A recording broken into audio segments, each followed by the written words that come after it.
On Saturday, the quietest day of the week, the airport has a runway lighting replacement program. The airport duty manager briefs the ATC supervisor, and it is agreed that the works vehicles will require 10 minutes notice to vacate the runway for operational use. Visibility is poor. There had been fog in the morning and the afternoon has stayed misty. The location of the work is outside of the ATC tower visual range. 3 vehicles approach the runway, led by Ops 1. The controller issues a runway entry clearance and places a runway occupied strip in the runway bay of his flight data display. 20 minutes later, the morning ATC shift ends.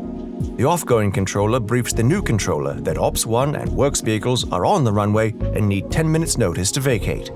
At this point, the works vehicles have been on the runway for 30 minutes without any communication with ATC.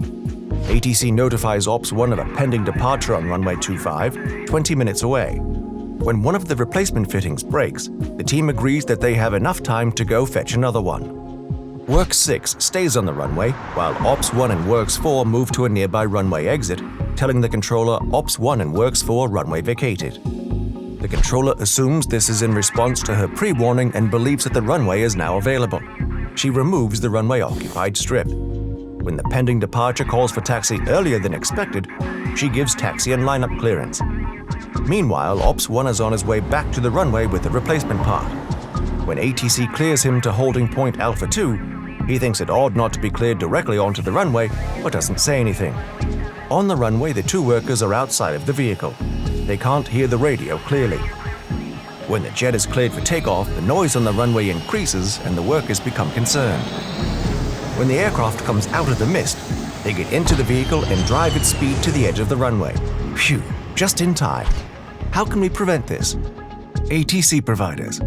ATC displays should have information on all individual runway occupants, not just a generic runway occupied strip. Consider procedures that don't allow work on an active runway outside of the ATC tower visual range, either directly or by remote means. Controllers should not allow any runway movement until a clear runway available for use message has been received. Airport operators. The lead vehicle should transmit reminders such as Ops 1 on runway 25 at regular intervals, and end with a runway vacated and available for use message. Ground vehicles on the runway should be on the same RTF frequency as the aircraft. They should make sure that somebody can hear the radio clearly at all times. Airport workers should maintain situational awareness by visual scan and by monitoring RT traffic. If concerned, they should contact ATC or vacate the runway as fast as possible. Learn more about Runway Occupied on Skybray.